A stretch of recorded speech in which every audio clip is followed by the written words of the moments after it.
In the freezing winter night, as snow fell heavily, a billionaire panicked when he discovered his mother, who suffered from Alzheimer's, slumped against the wall by the mansion gate, barefoot and dressed in only a thin nightgown. Beside her was a homeless young woman who had taken off her only jacket to keep the old woman warm. The billionaire rushed to lift his mother and brought the kind-hearted girl inside to warm up, unaware that this very act would change his life forever. Before we go back, let us know where you're watching from and subscribe, because tomorrow I've got something extra special for you.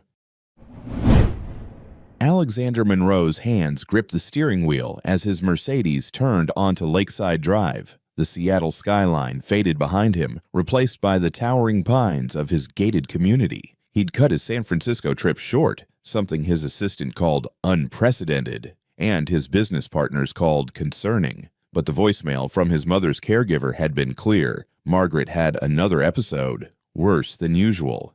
"Mr. Monroe, she's asking for your father again. I know he passed 3 years ago, but she won't believe me. She keeps saying he's waiting for her at the old house." Alexander rubbed his temples. Alzheimer's. The word still felt like a punch to the gut every time he thought it. The iron gates of his estate swung open automatically. He pulled into the circular driveway, his breath fogging in the cold morning air. Then he saw them. His mother, slumped against the stone pillar by the front gate, in nothing but her pale blue nightgown. And a girl. A young woman, really. Dark hair tangled with frost, wearing a torn gray hoodie, her arms wrapped around his mother, holding her upright. Jesus Christ. Alexander threw the car door open and ran. The wind cut through his coat like knives. His dress shoes slipped on the icy pavement. When he reached them, his mother's lips were tinged blue. Her bare feet were white against the snow. Mom, can you hear me?" Margaret's eyes fluttered open, confused, lost.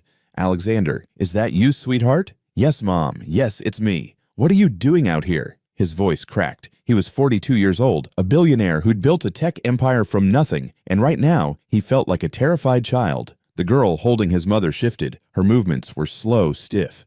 She was walking. I heard her crying. I didn't know what else to do."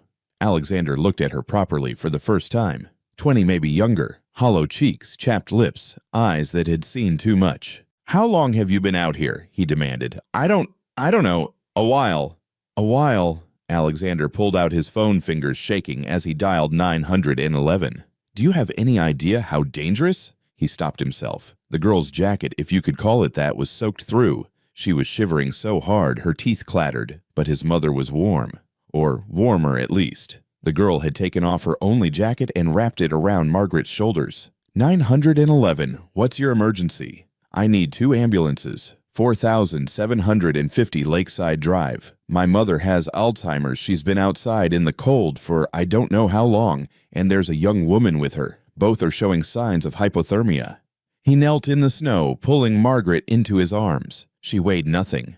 When had she gotten so small? "Stay with me, Mom. Please stay with me." "Your father's waiting," Margaret mumbled. "He said he'd be at the gate. He promised." Alexander's throat tightened. "Dad's not here, Mom." "But I am. I'm right here." The girl slumped against the pillar, her eyes closing. "Hey." Alexander reached out, grabbing her shoulder. "Stay awake. You hear me? Stay awake." Her eyes opened, but they were unfocused. "I'm sorry," she whispered. "I didn't mean to cause trouble."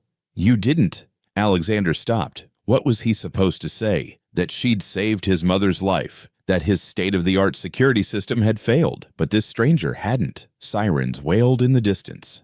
"What's your name?" Alexander asked, keeping his hand on her shoulder. "Ella. Ella James." "Okay, Ella. Help is coming. Just hold on." She nodded weakly. Then her hand moved to touch something at her wrist, a tarnished silver bracelet. Her lips moved, forming words Alexander couldn't hear over the approaching sirens. The ambulances arrived in a blur of red lights and urgent voices. Paramedics swarmed them, checking vitals, wrapping them in thermal blankets, loading them onto gurneys. "Sir, we need to take them both to St. Mary's," a paramedic said. "Are you family?" "She's my mother." "The girl." Alexander looked at Ella's unconscious form being lifted into the second ambulance.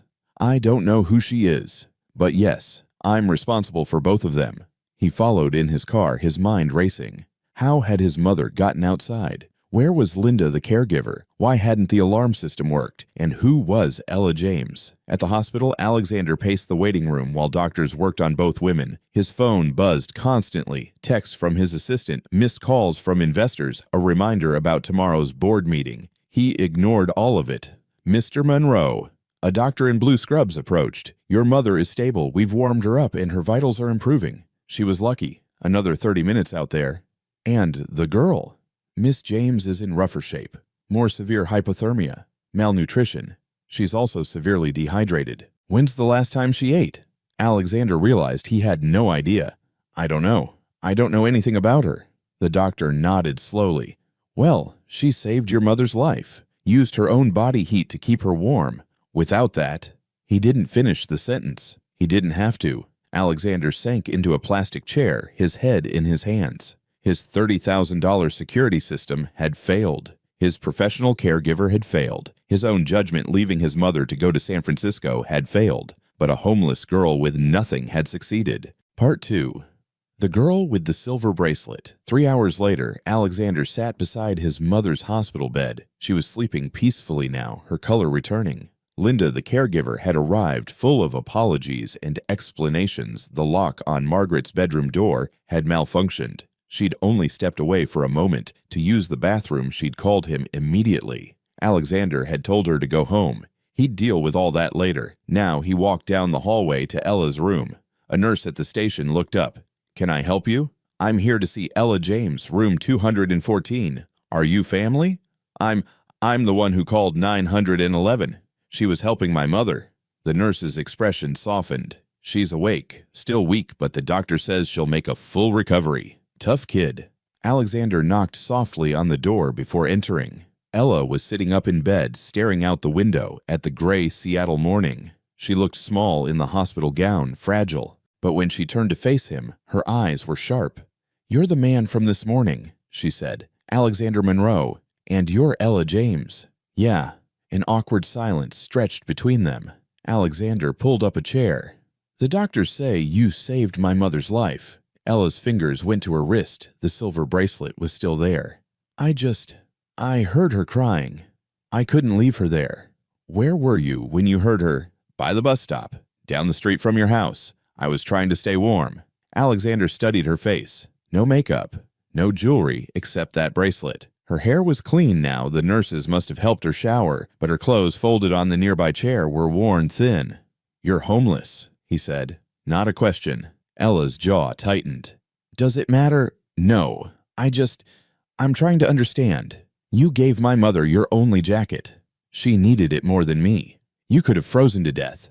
So could she.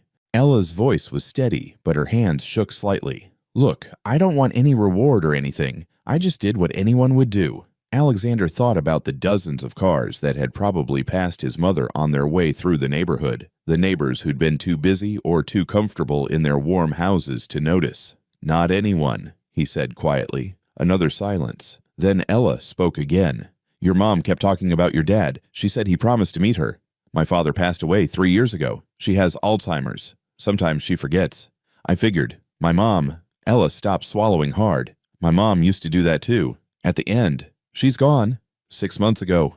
Lung cancer. Ella touched the bracelet again. This was hers. It's all I have left. Alexander leaned forward to read the inscription, Kindness never leaves you. That's beautiful. She believed it. Even when we had nothing. Even when... Ella's voice broke. She turned back to the window. Alexander wanted to ask more. Where was her family? How had she ended up on the streets? What happened after her mother died? But something in her posture told him to stop. Some wounds were too fresh to probe. The hospital says you're malnourished, he said instead. When did you last eat? I don't remember. 2 days ago, maybe? Jesus. Alexander pulled out his phone.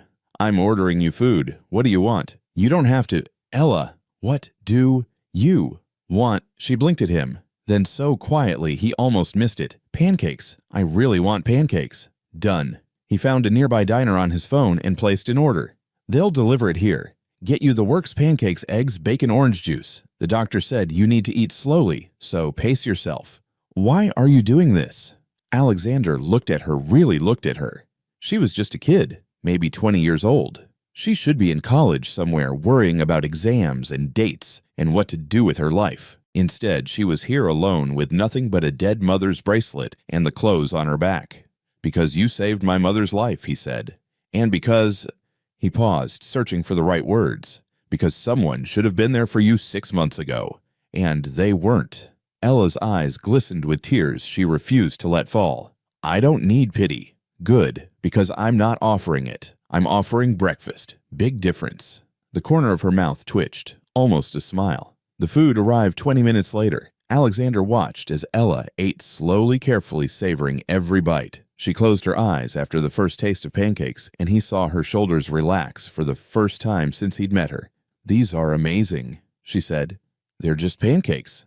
"No, they're not." She looked at him seriously. "When you haven't eaten in 2 days, pancakes are everything." Alexander felt something twist in his chest. Guilt, shame, recognition of how much he'd taken for granted. "Where have you been staying?" "Bus stops, mostly. Sometimes the shelter downtown, but it's always full. There's a spot under the viaduct that's not too bad if you get there early." "What about family, friends?" "No family. Mom was all I had." "Friends," she shrugged. "Turns out when you can't pay rent, people stop calling." "What about social services, haven't they?" "I tried. I don't have my birth certificate. Lost it when we got evicted. Without ID, it's hard to get help. Without an address, it's hard to get ID. It's a loop. A trap." "Yeah." Ella finished another bite of pancakes. "But I'm working on it.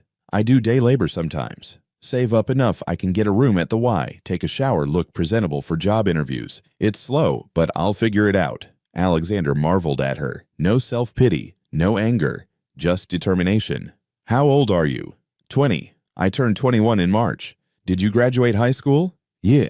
Top of my class, actually. I was going to go to the University of Michigan, had a partial scholarship and everything, but then Mom got sick and she didn't finish. She didn't need to."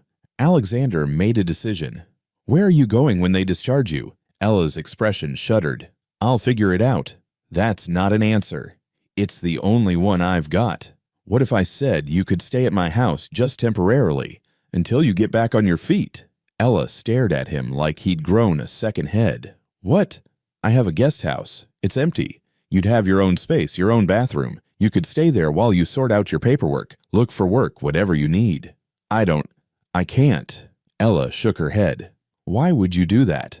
"Because my mother would want me to. Because you deserve better than sleeping under a viaduct. Because—" Alexander ran a hand through his hair. "Look, I'm not going to lie and say this is purely altruistic. My mom keeps having these episodes. The care I've arranged clearly isn't working. Maybe having someone else around someone who cares would help." "You want me to take care of her?" "No, God no. I'll hire more professional help. But I saw how you were with her this morning. You were gentle, kind. That's not something you can train into someone." Ella looked down at her empty plate. "I don't want charity." "Then call it employment. You help keep an eye on my mom, and I provide room and board. Fair trade. Nothing's ever fair." "No," Alexander admitted, "but sometimes things can be decent. What do you say?" Ella was quiet for a long moment. Her fingers traced the words on her bracelet. "Kindness never leaves you." "Okay," she whispered, "but just until I get my own place, I'm not a charity case." "Understood. And Ella, thank you for what you did. My mom, she's all I have left too." Ella met his eyes, and in that moment, Alexander saw something pass between them. Recognition, understanding. Two people who'd both learned what it meant to lose someone and fight to hold on to what remained. "You're welcome," Ella said. Part 3. The Sound in the Dark. 6 hours earlier, before Alexander returned home, Ella huddled deeper into the alcove of the shuttered coffee shop, pulling her hoodie tight. The bus stop bench was taken by 2 other people, and the shelter downtown had turned her away at 5 p.m. capacity reached. It was going to be a long night. The temperature had dropped to 28 degrees. Ella could see her breath misting in the air. Her fingers were already numb despite being buried in her pockets. She tried to remember the warmth techniques her mother had taught her during their last winter together. Think about summer. Think about the sun on your face. Mind over matter, baby. But mind over matter didn't work when your body was shutting down from cold. Ella checked her phone, 3% battery left. She'd charged it at the library earlier, but that felt like days ago. She scrolled through her contacts. Exactly 7 names, all people she hadn't spoken to in months. They'd all said the same thing. I wish I could help, but things are tight right now.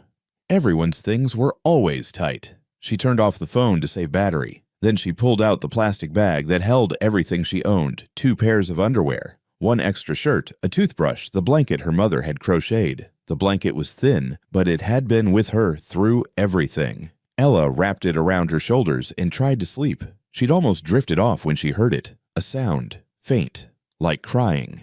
At first she thought she'd imagined it, but there it was, again, a weak, warbling cry. Ella opened her eyes. The street was empty, dark. The wealthy neighborhood of Lakeside Drive didn't believe in streetlights, too gauche, apparently. Just endless rows of towering homes hidden behind gates and hedges. The crying came again. Ella stood her joints protesting. She shouldn't investigate. She should stay put, stay safe. Getting involved in other people's problems when you were homeless was a good way to end up arrested or worse. But the sound was so sad, so lost. Kindness never leaves you.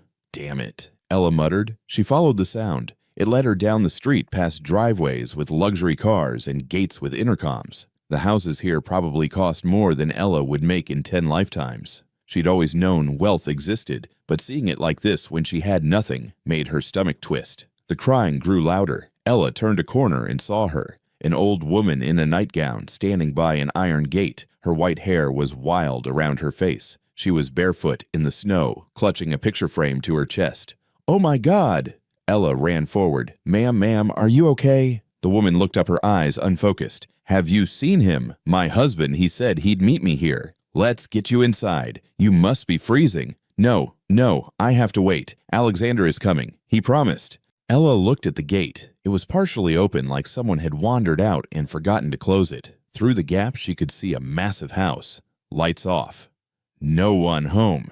"Is that your house?" "That's where Alexander lives. My son. He's such a good boy. Works so hard." Ella's mind raced. The woman was clearly confused. Alzheimer's maybe, or dementia. She needed help immediately. Her lips were already turning blue. But if Ella tried to take her inside, what if someone thought she was breaking in, homeless girl, and a confused elderly woman? The cops would assume the worst. Her hands shook, and not just from the cold. "Ma'am, what's your name?" "Margaret. Margaret Monroe." "Okay, Margaret, I'm Ella. Listen, it's really cold out here. Why don't we sit down for a minute just until your son gets home?" Margaret nodded, her teeth chattering. Yes, that's good. Alexander will be so happy to see me." Ella guided her to a spot by the gate pillar where there was a heating vent from the house. Not much, but better than nothing. She helped Margaret sit down, then wrapped her own hoodie around the old woman's shoulders. The cold hit Ella immediately. Her thin shirt did nothing against the wind. Margaret looked at the jacket, then at Ella. "But won't you be cold?" "I'll be fine. You need it more." "That's very kind of you, dear." Ella sat beside her, then pulled out her mother's blanket. She draped it over both of them and put her arm around Margaret's shoulders. "There. We'll keep each other warm." Margaret leaned against her, still clutching the picture frame. Ella could see it now, a photo of a man in military uniform. Handsome, smiling. "Is that your husband?" "Yes, that's Robert. He was in the Air Force. We met at a dance in 1965. Margaret smiled, lost in memory. "He was the most handsome man I'd ever seen. Still is." Ella didn't correct her. "He looks like a good man." "The best. He always said he'd wait for me, and he has, all these years." Time passed slowly. Ella tried to stay awake, but the cold was seeping into her bones. Her body felt heavy. Her thoughts got foggy. Margaret talked sometimes rambling stories about Robert, about Alexander, about a house in Portland where she grew up. Ella listened when she could murmured responses when Margaret seemed to need them. "You're a good girl," Margaret said at one point. "Alexander would like you." "I'm just trying to help." "No, you're being kind. That's different." Margaret's hand found Ella's, squeezed it weakly. "Don't let the world make you hard, dear. Stay kind." Ella thought about her mother saying the same thing. "Stay kind, baby, even when it's hard, especially when it's hard." "I'll try," Ella whispered. She didn't remember falling asleep, or maybe she didn't fall asleep, maybe she just faded. But the next thing she knew, there were voices, shouting, bright lights. "Mom. Oh my God, Mom." Hands on her shoulders shaking her, Ella tried to open her eyes, but everything was so heavy. "Stay awake. You hear me? Stay awake." She wanted to explain, wanted to say she'd tried to help. She hadn't meant any harm, but the words wouldn't come. The last thing she remembered before everything went black was the feeling of her mother's bracelet against her wrist and a man's voice saying, "Just hold on, just hold on." Part 4. Coming Home.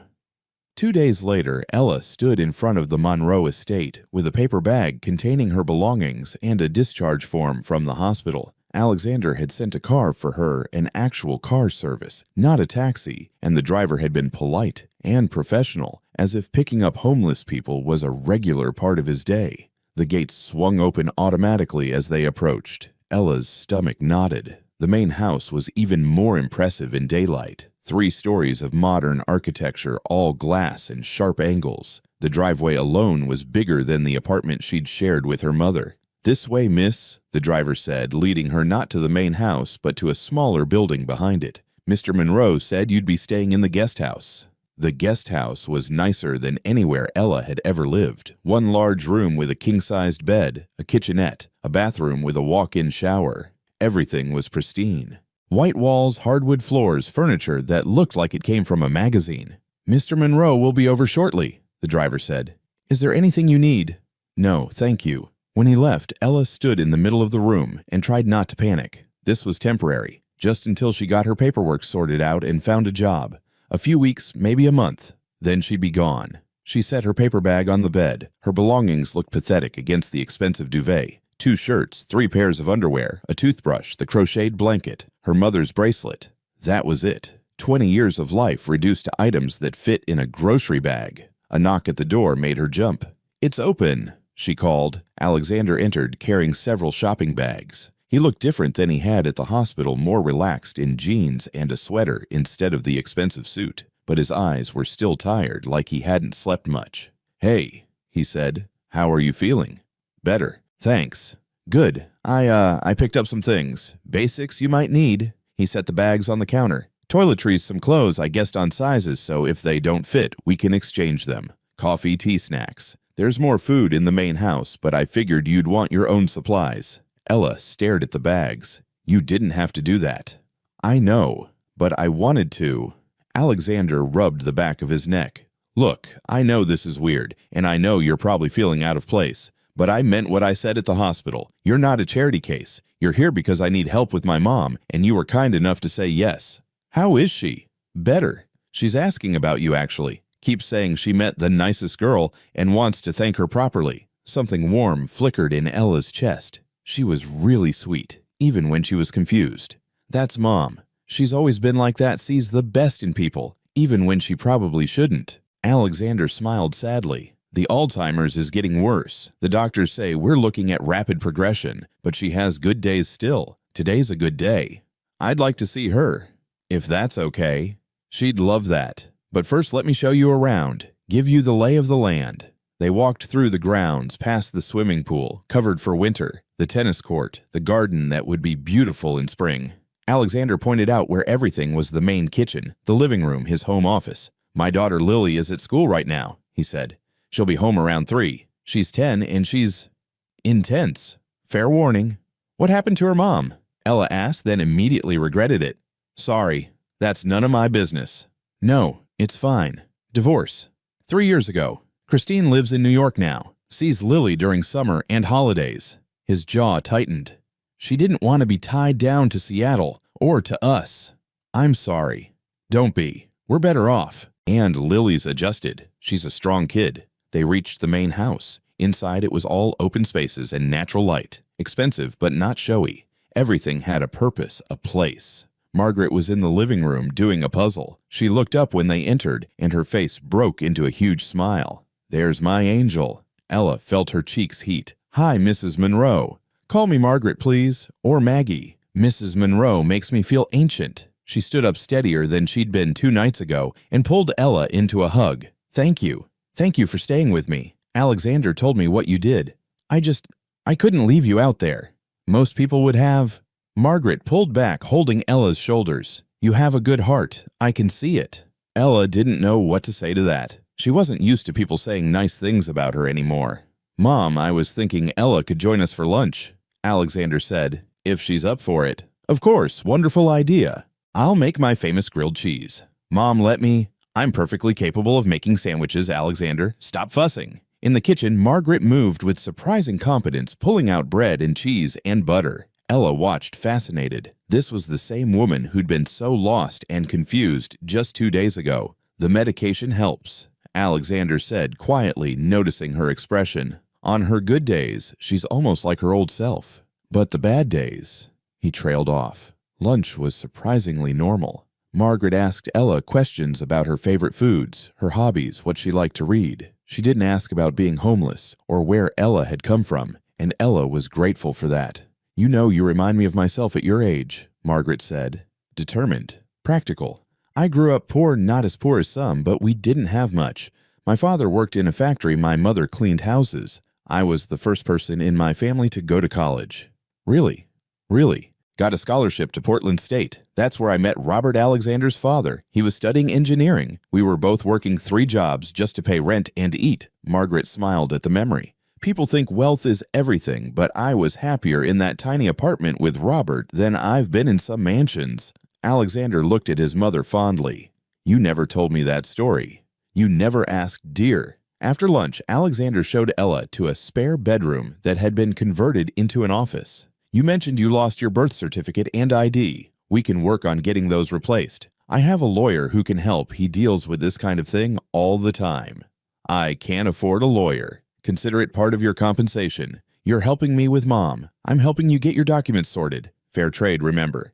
Ella wanted to argue, but practical need won out. Without ID, she was stuck in limbo. "Okay, thank you.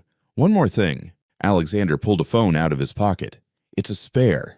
Already activated. You need a way to stay in touch." Ella took it carefully, like it might break. "This is too much." "Ella, if you're going to be helping with Mom, I need to be able to reach you. This isn't charity, it's logistics." She wanted to believe him. Wanted to believe this wasn't some wealthy man's guilt project that would evaporate as soon as he got bored. But the phone was solid in her hand. Real. "Okay," she said again. That night alone in the guest house, Ella lay in the enormous bed and stared at the ceiling. The sheets were softer than anything she'd ever felt. The room was warm. There was food in the fridge and clean clothes in the dresser. She should have felt relieved, safe. Instead, she felt terrified because she knew how this would go. She'd get comfortable, she'd start to feel like she belonged, and then something would happen, it always did, and she'd be back on the streets with nothing. Better to keep her guard up. Better to remember this was temporary. Ella touched her mother's bracelet in the dark. "Kindness never leaves you." "I hope you're right, Mom," she whispered. "I really hope you're right." Part 5. Learning to Stay.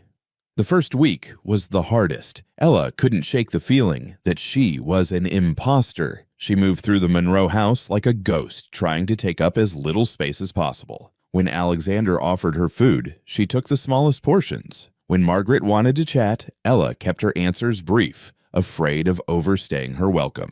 "You know you're allowed to actually live here, right?" Alexander said one morning, finding her eating toast in the corner of the kitchen. "You don't have to hide." "I'm not hiding." "You're eating standing up like you're about to bolt." Ella looked down at her plate. He was right.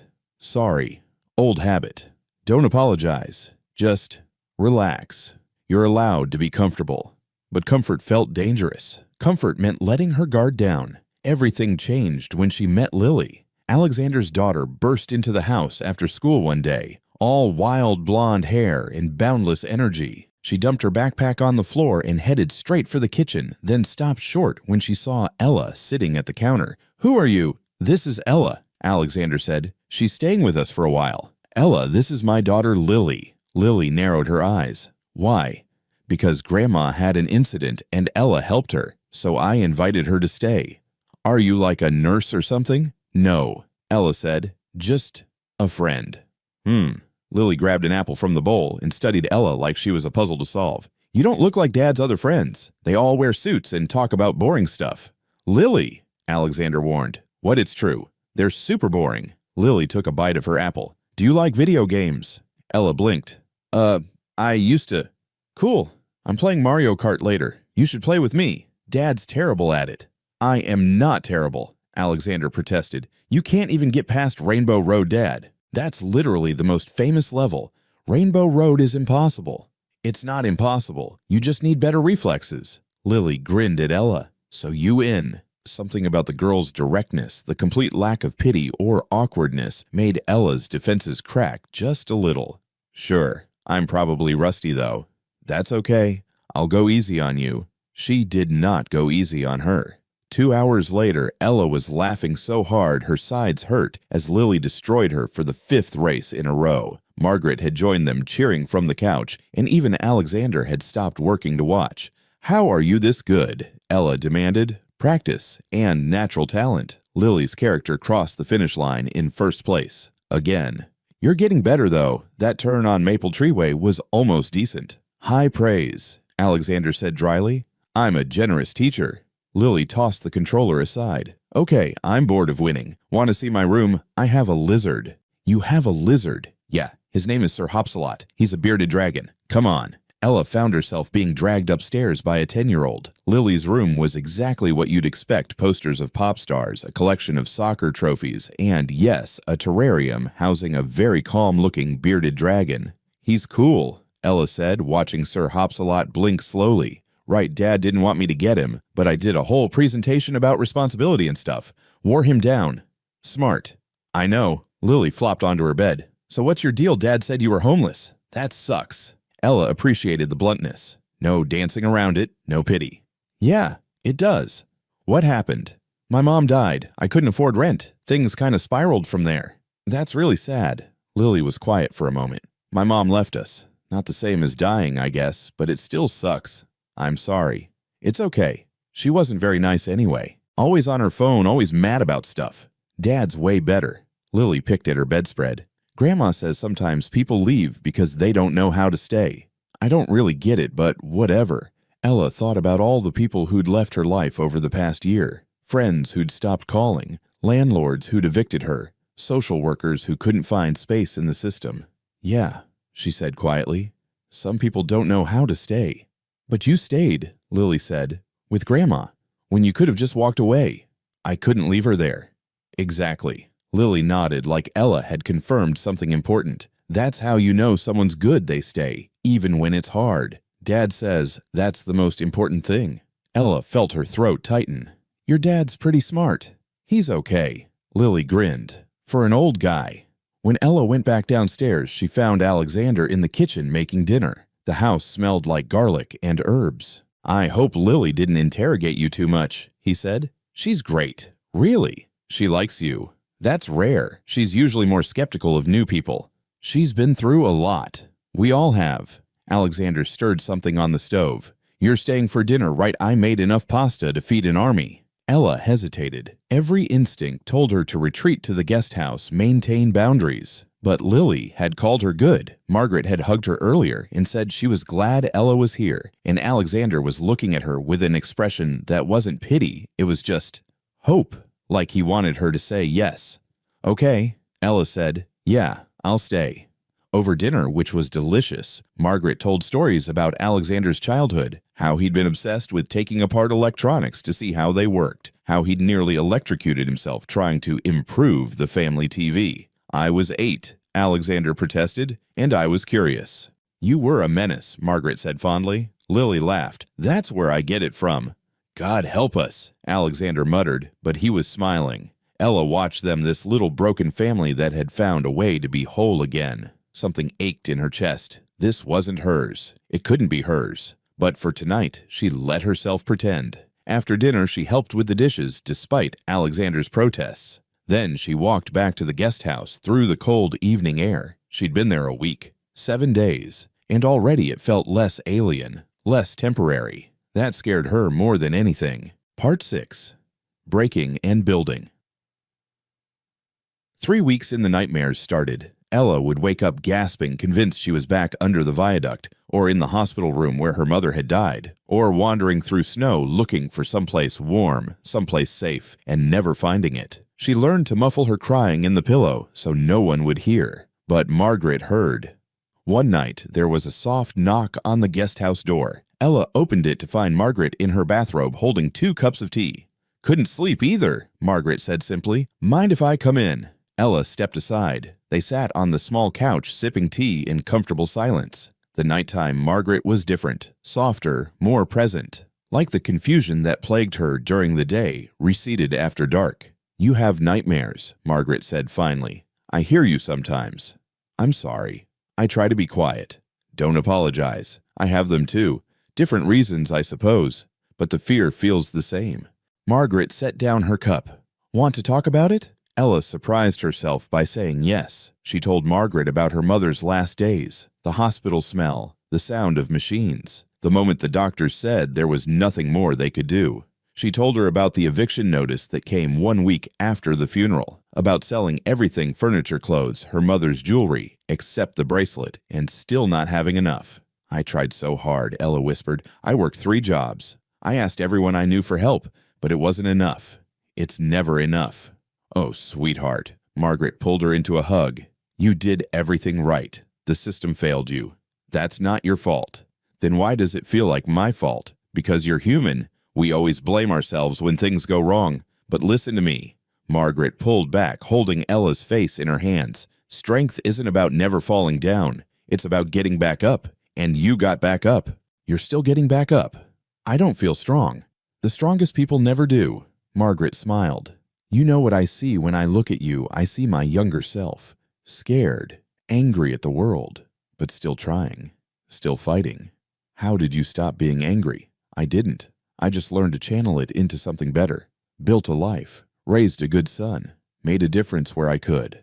Margaret touched Ella's bracelet. "Your mother was right. Kindness doesn't leave us, but sometimes we have to fight to hold on to it. And that fight, that's what makes us strong." Ella cried then, really cried, and Margaret held her through it, this woman who barely knew her, but somehow understood exactly what she needed. The next day, Alexander's lawyer came by. His name was David Chen, and he was efficient. Within an hour, he'd made a dozen phone calls and had a clear plan for getting Ella's documents replaced. "Birth certificate will take 2 weeks," he said. "ID another 3. Meanwhile, I'm filing for temporary identification papers. Won't get you a driver's license, but it'll be enough for job applications and banking." "Thank you," Ella said. "How much do I owe you?" "Nothing. Consider it done." "I can't just accept that." David smiled. "Alexander already paid my retainer, and between you and me, he's overpaying. So really, I should be thanking you for the easy work." After he left, Ella cornered Alexander in his office. "You can't keep doing this." "Doing what?" "Paying for everything. The lawyer, the clothes, the food. I need to contribute." Alexander leaned back in his chair. "You are contributing. Mom's been better since you got here. She smiles more. Lily actually wants to come home after school instead of hiding at friends' houses. And He paused. "I'm sleeping better knowing someone else is here, someone who actually cares." "But, Ella, let me ask you something. If the situations were reversed and you had the resources to help someone who'd saved your mother's life, wouldn't you do it? That's different." "How?"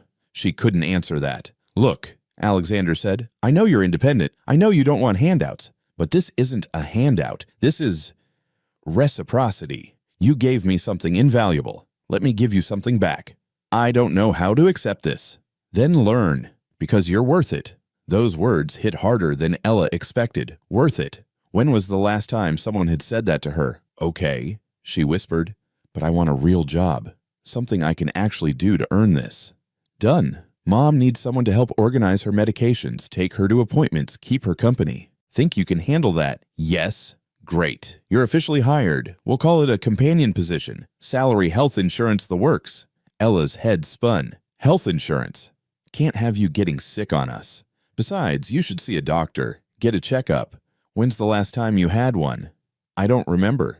"That's what I thought. I'll set up an appointment." Over the next few weeks, Ella fell into a routine. She'd wake up early, have coffee with Alexander before he started work calls. She'd spend mornings with Margaret, doing puzzles, watching old movies, taking walks when the weather was decent. Afternoons were for errands and appointments. Evenings were dinner with the family. Then sometimes games with Lily or quiet reading time. It felt like a life, but Ella kept waiting for the other shoe to drop, for Alexander to change his mind, for Margaret to have a bad episode and blame Ella, for something to go wrong.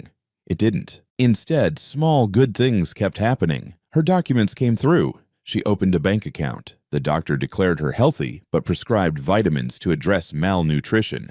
Alexander insisted she use the home gym. Lily taught her how to play soccer. Margaret shared stories about her youth and asked about Ella's dreams. "What did you want to be?" Margaret asked one afternoon, before everything happened. Ella thought about it. "A teacher, maybe. I loved helping kids learn. Or maybe social work. I wanted to help people like me, people who got lost in the system." "You still can." "I don't have a degree." "Then get one. You're smart. You're young.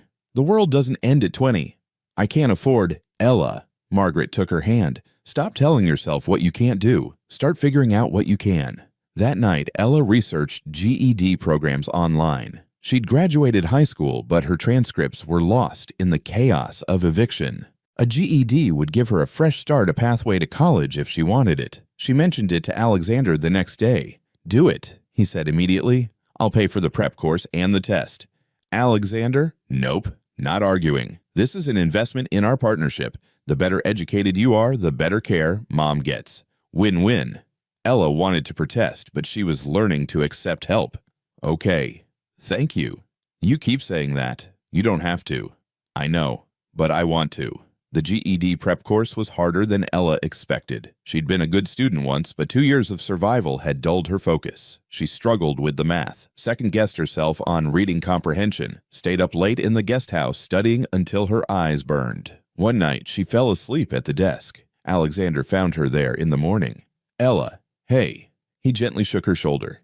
"You okay?" She jolted awake, paper sticking to her face. "What time is it?" 6 a.m. "How long have you been up?" "I don't know. I was studying, and I guess I just—" She rubbed her eyes. "The test is in 2 weeks. I'm not ready." "You're more ready than you think." "I keep failing the practice tests." "By how much?" 5 points, but 5 points is 5 points. Alexander pulled up a chair. "Can I tell you something? I failed the SAT the first time I took it. Got a 980. Nowhere near what I needed for Stanford." Ella blinked. "You went to Stanford." "Eventually. After I retook the SAT 3 times and spent a year at community college. My point is, everyone struggles. The difference between people who succeed and people who don't isn't talent. It's refusal to quit. What if I'm not smart enough? You saved my mother's life in a snowstorm with no training and no resources. You're smart enough." Something in his absolute confidence made Ella believe it, just a little. "Okay," she said. "I'll keep trying." "Good. And Ella, take breaks. You're allowed to rest." And she studied hard for the next 2 weeks. Margaret quizzed her on history. Lily helped with math, surprisingly good at algebra for a 10-year-old. Alexander proofread her practice essays. The day of the test, Ella's hands shook so badly she could barely hold a pencil. "You've got this," Alexander said, dropping her off at the testing center. "And if you don't, you'll take it again. No big deal." "It feels like a big deal." "I know, but it's not life or death. It's just one test. You're more than a test score." Ella wanted to believe that. She took a deep breath and walked inside. 4 hours later, she walked out, exhausted, uncertain, but done. Results would come in 3 weeks. 3 weeks of waiting. 3 weeks of second-guessing every answer. 3 weeks of trying not to think about it while thinking about nothing else. When the envelope finally arrived, Ella stood in the guest house and stared at it for 10 minutes. Then Margaret knocked on the door. "You going to open that or just glare at it? What if I failed?" "Then you try again." "But I have a feeling you didn't." Ella tore open the envelope, scanned the paper, read the number at the top. "Oh my God." "Well," Margaret prompted, "I passed. I got a 720 out of 800. Margaret whooped and pulled her into a hug. "I knew it. I knew you could do it." "I can't believe." "Believe it. You did this. You." They ran to the main house. Alexander and Lily were in the kitchen. Ella held up the paper, unable to speak. "You passed?" Lily asked. Ella nodded. "You passed." Lily threw her arms around Ella's waist. "I told Dad you would. I told him." Alexander smiled, and Ella saw something like pride in his eyes. "Congratulations. You earned this. We're celebrating," Margaret declared. "Fancy dinner. My treat." "Mom, you don't have to." "Hush. This is important. Ella just got her life back." That night, they went to a nice restaurant downtown. Ella wore one of the dresses Alexander had bought her weeks ago. She'd never worn it too nice for every day, but tonight felt special. Over dessert, Margaret raised her glass. "To Ella, for being brave, for being kind, for reminding us all what really matters." They clinked glasses. Ella felt tears prick her eyes. "Thank you," she managed, "for everything, for believing in me when I didn't believe in myself." That's what family does, Lily said simply. Family. The word hung in the air. Alexander met Ella's eyes across the table, and something passed between them. Permission. Recognition. Yeah, Ella said softly. That's what family does. Part 7. The foundation winter gave way to spring. The gardens bloomed. Ella had been living at the Monroe estate for 4 months, and it no longer felt temporary. She'd started taking online classes at community college, general education credits, baby steps toward a degree she still wasn't sure she could finish. But Margaret's words echoed in her mind. Stop telling yourself what you can't do. One morning in April, Alexander called a family meeting in the living room. Even Lily put down her phone, which meant it was serious. I've been thinking, Alexander said, pacing, about how Ella and Mom met, about how many people are in Ella's situation, and I want to do something about it. Like what? Margaret asked. A foundation, specifically focused on homeless youth, helping them get IDs, job, training, education, the things Ella needed but couldn't access. Ella's heart started pounding. You're serious? Completely. I've talked to my lawyers, my accountant. I want to start this properly. Make a real difference. He looked at Ella. And I want you involved, not just as a recipient of services, as someone helping shape what this looks like. You know what works and what doesn't. You've lived it. I don't know anything about running a foundation. Neither do I. We'll learn together. What do you say? Ella thought about all the people still sleeping under viaducts, still getting turned away from shelters, still losing everything because they didn't have the right piece of paper or know the right person. Yes, absolutely yes. They spent weeks planning. Alexander brought in consultants. Margaret helped with outreach. She knew people at the mayor's office, local churches, community centers. Lily designed a logo on her iPad, and Ella shared her story. It was harder than she expected, standing in a conference room full of professionals talking about being homeless, about her mother dying, about the fear and shame and desperation. But it mattered, because every time she spoke, someone understood better, saw the problem more clearly. We should call it the Margaret Monroe Foundation, Alexander suggested during one meeting, for homeless youth. Absolutely not, Margaret said. Call it the Kindness Foundation. That's what this is about. Mom, I insist. Kindness is what brought Ella to me. Kindness is what we're trying to spread. Make it mean something. They compromised the Margaret Monroe Kindness Foundation. Launch day was set for July 15th, 3 months to get everything in place. Ella worked harder than she'd ever worked, making calls, attending meetings, sharing her perspective on every program detail. One afternoon, she and Margaret went through boxes of old blankets and clothes to donate to the foundation. This one, Margaret said, holding up a crocheted throw. It looks just like your mother's. Ella touched it. Same pattern, same colors. She made dozens of these. Sold them at craft fairs to help with bills. She sounds like she was wonderful. She was. She kept me going. Even after she was gone, knowing what she'd want me to do. It helped. What would she say about all this? The foundation, everything you're doing. Ella thought about it. She'd probably say I was being too cautious, that I should dream bigger. Smart woman. You should listen to her. They sat in companionable silence, folding blankets. Then Margaret spoke again. Ella, I need to tell you something. The Alzheimer's is getting worse. I'm having more bad days, more confusion. The doctors say. She paused. They say I might not have much time left. A year, maybe 2, if I'm lucky. Ella's hand stilled. Margaret, it's okay. I'm not afraid. I've had a good life. A wonderful son. A beautiful granddaughter. And in the last few months, I've gotten to know you. That's a gift. You've given me so much. We've given each other something. That's how it works. Margaret took Ella's hand. I need you to promise me something. When I'm gone, when I can't remember who you are or who I am, I need you to stay with Alexander and Lily. They need you, more than they know. I'm not family. Yes, you are. Family isn't just blood. It's the people who stay, who show up, who choose you. Margaret squeezed her hand. Promise me.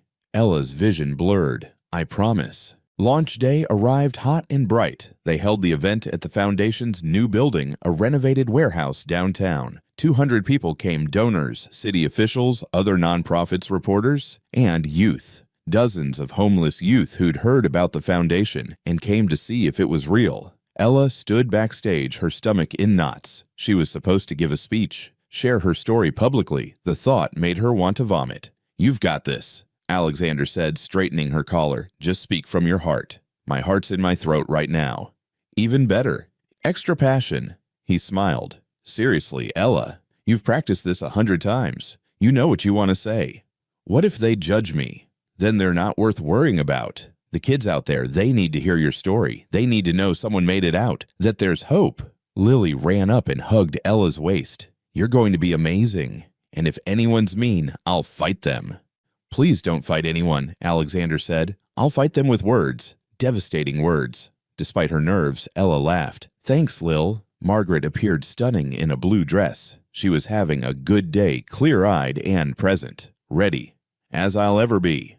They walked onto the stage together. The crowd quieted. Ella looked out at hundreds of faces. She found the homeless youth gathered at the back, some looking hopeful, some skeptical. She took a deep breath. 6 months ago, I was sleeping under a viaduct. I had $7 to my name, no ID, and no idea how I was going to survive the next week, let alone the next year. I was 20 years old, and I was invisible.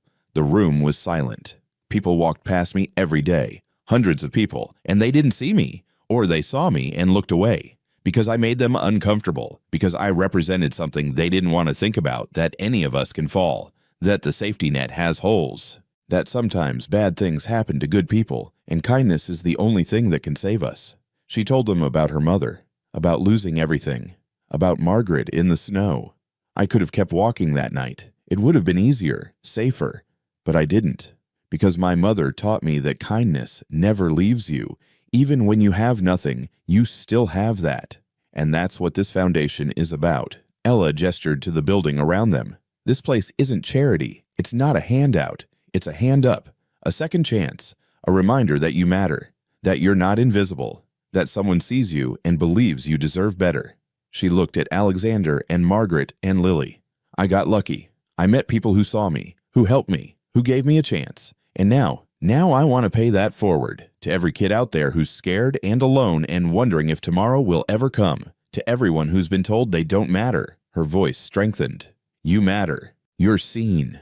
You're valued. And this foundation, it's here for you. Not to fix you because you're not broken, but to support you, to give you the tools you need to fix the systems that failed you. The applause was thunderous. People stood. Some were crying, including many of the youth in the back. After the speech, dozens of people came up to Ella, thanking her, sharing their own stories, asking how they could help. But the moment that mattered most was when a teenage girl approached, maybe 17 with matted hair and a backpack that looked like it held everything she owned. My name's Sophie, the girl said quietly. I've been on the streets for 8 months. I heard about this place and I thought maybe it was too good to be true. But you were serious. This is real. Ella took her hand. It's real. And you're not alone anymore. Sophie started crying. I'm so tired. I know you are. Ella pulled her into a hug. But you're safe now. We've got you. Over Sophie's shoulder, Ella saw Alexander watching with that same look of pride. Margaret was wiping her eyes. Lily gave a thumbs up. Family. This strange, beautiful, chosen family. The foundation became Ella's purpose. She worked there 5 days a week, helping intake new youth, coordinating services, sharing her story with anyone who'd listen. Sophie became one of their first success stories. She got her GED, found a job at a bookstore, moved into transitional housing, stayed in touch with Ella through every step. You saved my life, Sophie told her one day. No, you saved your own life. I just showed you the door. Well, thanks for showing me the door, and for not letting me quit when I wanted to. That's what family does. By fall, the foundation had helped 43 youth, gotten IDs for all of them, job training for 27, education support for 30, housing for 18. The numbers mattered, but it was the individual stories that Ella held on to. Each kid who walked through the door with hope in their eyes, each success, each second chance. One night, Alexander found her in the foundation office, long after everyone else had gone home. You know, there's this thing called work-life balance, he said. I've heard rumors. Ella didn't look up from the grant application she was reviewing. Ella, come on. It's 9 p.m. Go home. Rest. This grant is due tomorrow. If we get it, we can expand services to Tacoma, and the grant will still be there in the morning. Alexander gently took the papers from her hands. You can't save everyone. I can try. I know. But you also have to take care of yourself. Otherwise, you'll burn out. And then you can't help anyone. Ella slumped in her chair. I just keep thinking about all the people we're not reaching. All the kids who don't know we exist. We'll reach them, one at a time. But Ella, you've already done so much. Look around. He gestured at the office walls covered with photos of youth they'd helped. This exists because of you.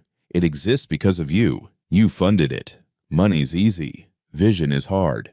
Heart is harder. You brought both. Alexander sat on the edge of her desk. Do you remember 6 months ago when you thought you'd never amount to anything? Don't remind me. I'm going to anyway, because look at you now. Running a foundation, changing lives, speaking at conferences. You did that. You. Ella felt her eyes sting. I couldn't have done it without you, without Margaret and Lily, without all of this. That's the point. None of us do it alone. We need each other. He stood up and offered his hand. Come on, let's go home. Margaret's making her famous pot roast, and Lily will be disappointed if you miss dinner again. Home. The word didn't scare Ella anymore. She took his hand. Okay, let's go home. Part 8. The Things We Hold On To. Margaret's decline was gradual, then sudden. For months, she'd have good days mixed with bad days. She'd forget names, sometimes repeat stories, get confused about time. But she was still Margaret, still kind, still present, still herself. Then one morning in November, she didn't know who Alexander was. He'd walked into her room to say good morning, and she'd looked at him with blank terror. Who are you? What are you doing in my house? It broke something in him. Ella found him in his office an hour later, head in his hands. She called me Robert, he said. She thought I was my father, and when I tried to explain, she got so scared, so confused. I made it worse. Ella sat beside him. It's not you. It's the disease. I know. Intellectually, I know. But God, Ella, she's my mom. And she looked at me like I was a stranger. What did the doctor say? That it's going to get worse, more frequent, until she doesn't recognize anyone anymore, until she's just gone, even though she's still here. They sat in silence. Ella took his hand. She's still in there, Ella said finally, even on the bad days, the core of who she is that doesn't go away. How do you know? Because my mom was the same way at the end. The cancer spread to her brain. She'd forget who I was where we were, but she'd still smile when I sang to her, still squeeze my hand. The love was still there, just buried. Alexander's eyes were red. I don't know if I'm strong enough for this. You are, and you're not doing it alone. I'm here. Lily's here. We'll get through it together. They hired a full-time medical nurse for Margaret, adjusted the house to make it safer, locks on certain doors, labels on everything, a medical alert system. Ella cut back her foundation hours to be there more. Margaret had more bad days than good now, but on the good days, she was vibrant. She'd tell stories, crack jokes, insist on baking cookies, even though she'd forget halfway through what she was doing. One afternoon in December, Margaret was having a good day. She and Ella sat in the garden, despite the cold, wrapped in blankets, watching birds at the feeder. You're going to be okay, Margaret said suddenly. What? When I'm gone. You're going to be okay. You and Alexander and Lily, you'll take care of each other. Margaret, let me say this, please. Margaret took Ella's hand. I know I'm getting worse. I can feel it like fog rolling in. Soon the fog will be too thick, and I won't find my way out. But before that happens, I need you to know something. Ella's throat was tight. What?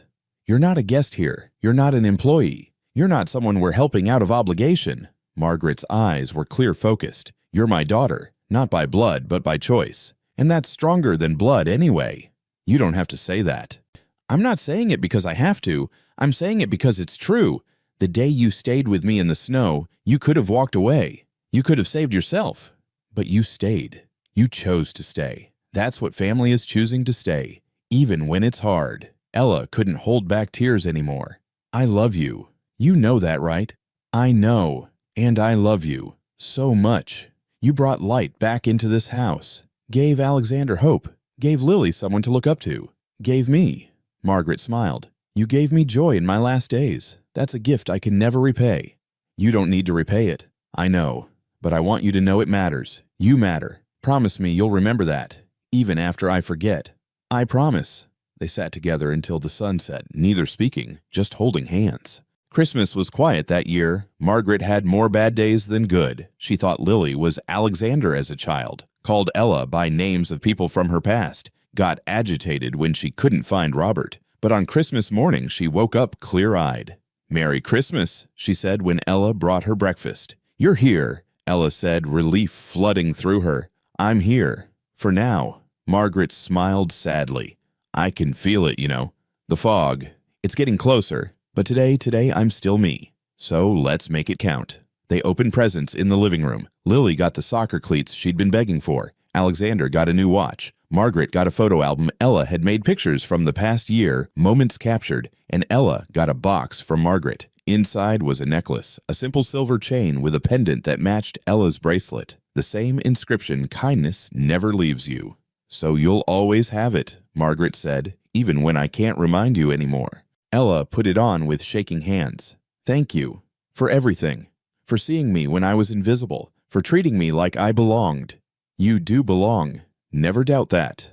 It was the last completely clear day Margaret had. By New Year's, she rarely recognized anyone. She lived in memories from 40 years ago. She'd call for Robert, get upset when he didn't come. The nurse had to give her sedatives to keep her calm. Ella spent hours with her anyway, reading aloud even when Margaret didn't respond, playing music from her youth, holding her hand. "Why do you do this?" the nurse asked one day. "She doesn't even know you're here."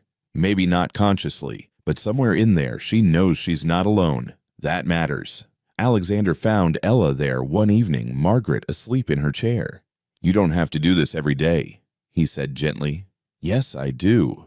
She did it for me, stayed up with me when I had nightmares, talked me through panic attacks, believed in me when I didn't believe in myself. Ella touched her necklace. "This is how I say thank you. She'd be so proud of you. She is proud of me. Somewhere in there she knows." Margaret passed away in February, quietly in her sleep. The doctors said it was peaceful. Her heart simply gave out. No pain, no fear, just sleep that became something more. The funeral was huge. Margaret had touched so many lives, friends, community leaders, people she'd helped over the years. But it was Ella who spoke at the service. "Margaret Monroe taught me what family really means," she said, standing at the podium. "Not blood ties or legal documents, but choice. Showing up, staying even when it's hard. She did that for me when I was a stranger. She did it for everyone in this room. She saw people not for what they had, but for who they were, and she loved them anyway." Ella touched her necklace. "She gave me this, a reminder that kindness never leaves us. Even now, even after she's gone, her kindness remains, in the foundation that bears her name, in the lives she touched, in the way we treat each other. That's her legacy. Not money or achievements, though she had plenty of both, but kindness. Simple, powerful, transformative kindness." She looked at Alexander and Lily in the front row, both crying. And she was right. Kindness doesn't leave us, because every time we choose to stay, to help, to love, she's still here, still teaching us, still reminding us what matters. Thank you, Margaret, for staying with me. I promise to stay with others the way you stayed with me. After the service, dozens of people came up to Ella, thanking her, sharing their own Margaret stories. But it was Sophie who said what mattered most. "She would have been so proud of you," Sophie said. "I hope so. I know so. You're doing exactly what she wanted, passing it forward, being the person for others that she was for you." Ella hugged her. "Thank you."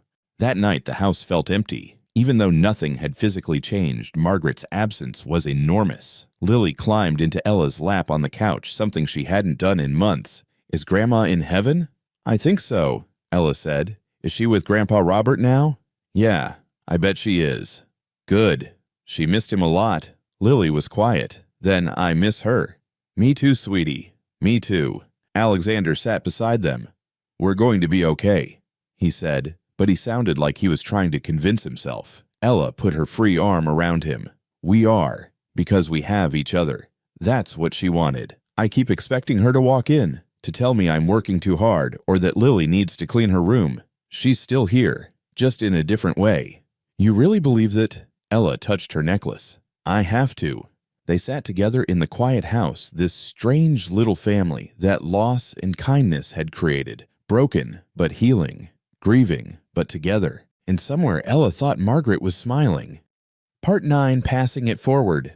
Spring came again. The garden bloomed just like it had a year ago, but everything felt different, heavier. Ella threw herself into the foundation work. It was easier than sitting with grief, easier than acknowledging the massive hole Margaret had left. They helped 87 youth that year, double from the previous year. The foundation expanded to 2 more cities. Ella spoke at conferences nationwide, sharing her story, raising awareness. But she felt hollow. "You're burning out," Alexander said one evening, finding her at the office again at 10 p.m. "I'm fine."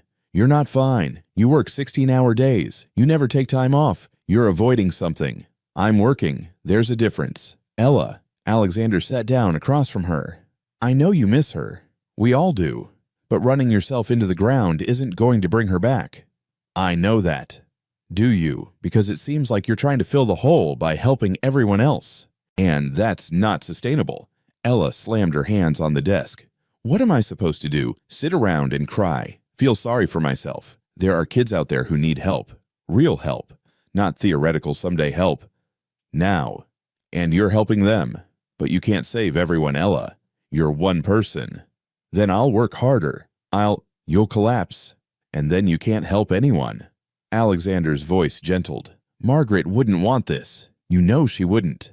Ella felt something crack inside her. She left, and I wasn't ready. I needed more time. Her voice broke. "I needed to thank her properly, to tell her she knew. Everything you needed to say, she already knew. But I should have. You did everything right. You stayed with her until the end. You kept your promise. You honored her in every way that matters." Alexander reached across the desk. "But now, you need to honor her by taking care of yourself, by living the life she wanted you to have." Ella wiped her eyes. "I don't know how to stop. If I stop, I'll fall apart. Then fall apart. We'll catch you. That's what family does." She did fall apart. That night, back at the house, Ella cried harder than she had since her mother died. Alexander held her. Lily brought her tea. They didn't try to fix it. They just stayed. And slowly, Ella started to heal. She cut back her hours at the foundation, started seeing a therapist, took Sundays off to rest, let other people carry some of the weight. One afternoon in June, Sophie came to visit. She looked different, healthier, confident. "I got into college," she announced. "What, Sophie, that's amazing. University of Washington, full scholarship. I start in September." Ella hugged her fiercely. "I'm so proud of you. I wouldn't be here without you. You know that, right? You did the work. But you showed me it was possible. You were the first person who saw me, really saw me, in months. You told me I mattered. That changed everything." They talked for hours about Sophie's plans, her fears, her excitement. And slowly, Ella remembered why she did this work. Not to fill a hole, but to honor the people who'd believed in her. "Margaret would love you," Ella said. "I wish I could have met her. You would have been her favorite." She had a thing for stubborn, brilliant young women. Ella smiled. "Actually, you remind me of her. The way you don't give up. The way you see possibilities instead of obstacles. That's what you taught me. No, I just reminded you what was already there." After Sophie left, Ella went to the garden. She sat on the bench where she and Margaret used to sit. The flowers were blooming roses, lavender dahlias. Margaret would have loved this. "I miss you," Ella said to the air, "every day. But I'm doing what you asked. I'm staying. I'm helping. I'm keeping the kindness alive." She touched her necklace. "Thank you for seeing me, for staying with me, for teaching me what family really means." The wind rustled through the trees. For a moment, Ella could have sworn she heard Margaret's voice. "You're doing perfectly, sweetheart. I'm so proud." Part 10. Years later, Ella stood at the podium in the university lecture hall, looking out at 200 eager faces. The students stared back, notebooks open, waiting. She was 30 years old now, the executive director of the Margaret Monroe Foundation, which had expanded to 12 cities and helped thousands of youth. She'd finished her bachelor's degree, was halfway through a master's in social work, and today she was giving a guest lecture on nonprofit management. "So that's the operational side," Ella said, wrapping up her presentation. "Now let's talk about the heart of the work, because you can have perfect systems and infinite funding, but if you forget why you're doing this, you've already failed." She clicked to the next slide, a photo of Margaret. "This is Margaret Monroe, the woman this foundation is named after. She had Alzheimer's. One night she wandered away from home in a snowstorm. I found her. I was homeless at the time, but I stayed with her until help came. That night changed both our lives." The students leaned forward, engaged. "Margaret taught me something critical. Kindness isn't about having resources. It's about having heart. I had nothing that night, literally nothing. But I had the choice to stay or walk away. And I chose to stay. Ella touched her necklace. She wore it every day. Every person you help in this field has that same power. The power to stay, to show up, to see someone when the world has made them invisible. That's not about budgets or infrastructure. It's about humanity. She told them about the Foundation's work, about Sophie and the dozens of others they'd helped, about the mistakes they'd made and learned from, about the victories and the heartbreaks. Social work will break your heart, she said honestly. You'll want to save everyone. You'll blame yourself for the ones you can't reach. You'll burn out if you're not careful. But you'll also witness miracles. You'll see people rise from nothing. You'll be the reason someone doesn't give up. And that's worth everything. After the lecture, students swarmed her with questions. One lingered after the others left a young man, maybe 19, with uncertain eyes. "Can I ask you something?" he said. "Of course. I'm currently homeless. I'm taking classes here on financial aid, but I don't have anywhere to live. I've been sleeping in my car, and I'm wondering, is there any help for someone like me?" Ella's heart squeezed. She saw herself in him, that same desperate hope mixed with fear of rejection. "Yes," she said firmly, "there's help. The Foundation has emergency housing vouchers. We can get you somewhere safe tonight. And then we'll work on the rest job, training, permanent housing, whatever you need." His eyes filled with tears. "Really? Really? You're not alone anymore." She handed him a card. "Go to this address. Ask for Maria. Tell her Ella sent you. She'll take care of everything." "Thank you. God, thank you. No one should have to choose between education and shelter. We're going to fix that." After he left, Ella sat in the empty lecture hall for a moment. 10 years ago, she'd been that kid. Desperate, scared, invisible. Now she was the one with the power to help. The weight of that responsibility was enormous, but Margaret had prepared her for it. You're never too poor if you still have kindness. That evening, Ella drove to the Monroe estate. She still lived in the guest house, though Alexander had offered her permanent residence in the main house 100 times. "I like my space," she always said, but really, she liked the reminder, liked remembering where she'd come from, liked the physical representation of how far she'd traveled. Lily was home from college for the weekend, studying engineering at MIT, brilliant and fierce. She attacked Ella with a hug the moment she walked in. "You're teaching at UW now. That's so cool. Guest lecturing. Not the same thing. Still counts. You're fancy now." "Please never call me fancy. Too late. Already texted Sophie that you're fancy." Sophie came over for dinner. She was in medical school now, planning to specialize in adolescent medicine. She and Lily had become close over the years, both young women who'd been shaped by the Foundation's work. Alexander grilled steaks. They ate outside, watching the sunset paint the sky orange and pink. The conversation flowed easily. Work stories, gossip debates about movies and politics. This was family, chosen and cherished. After dinner, Alexander found Ella in the garden. She was sitting on Margaret's bench, looking at the flowers. "You okay?" he asked. "Yeah, just thinking. About 10 years ago. About how much has changed." She smiled. "I was terrified back then. Of everything. Of trusting people, of hoping things could get better, of believing I deserved good things. And now I'm still terrified sometimes, but I'm not alone in it anymore." Alexander sat beside her. "You know we couldn't have built this without you. The Foundation, everything, that's your vision." "It was Margaret's vision. She started it. You made it real." He paused. "I never thanked you properly." "For what?" "For saving my mother's life. For staying when you could have left. For becoming part of this family. He trailed off. "For everything." Ella took his hand. "You saved me right back. All of you did. I was drowning, and you threw me a rope. More than a rope, you pulled me to shore and taught me how to swim. That's what family does. Yeah, that's what family does." They sat in comfortable silence. Then Ella spoke again. "There was a student today, homeless, sleeping in his car while trying to go to college. I saw myself in him, that fear, that desperation. But this time I could help. I could be the person I needed 10 years ago." How did that feel? Like closing a circle, like honoring Margaret's memory in the way that matters most. Ella touched her necklace. She told me kindness never leaves you. And she was right, because every time I help someone, I feel her there, teaching me, guiding me, reminding me why this matters. She'd be so proud of you. I hope so. I know so. Lily and Sophie came outside carrying a cake with lit candles. What's this? Ella asked. 10-year anniversary, Lily said. 10 years since you came to live here. We're celebrating. You guys. Nope. No arguing. We're celebrating. Sophie set the cake down. 10 years ago, you saved Grandma Margaret, and in doing so, you saved all of us. So blow out the candles and make a wish.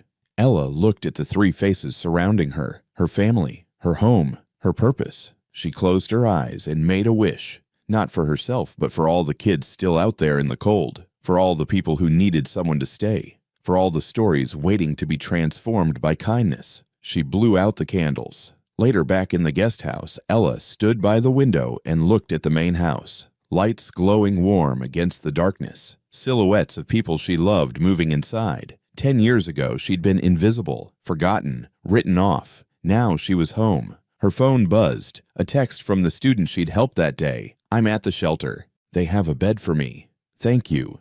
You saved my life. Ella typed back, you saved your own life. I just showed you the door. Then she added, and you're not alone anymore. We've got you. She set down the phone and touched her necklace one more time. Thank you, Margaret, she whispered, for teaching me what really matters, for showing me how to stay, for reminding me that kindness never leaves us. Outside, snow began to fall, the first snow of the season. Ella watched it drift down, coating the garden in white. She thought about another snow 10 years ago, when two strangers had held on to each other in the cold and refused to let go. That night had changed everything. That night had saved two lives, not just Margaret's, but Ella's too.